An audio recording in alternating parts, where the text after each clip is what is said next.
यदादित्यगतं तेजो जगद्भासयतेऽखिलं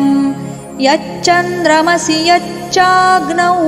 तत्तेजो विद्धि मामकम् गामाविश्य च भूतानि धारयाम्यहमोजसा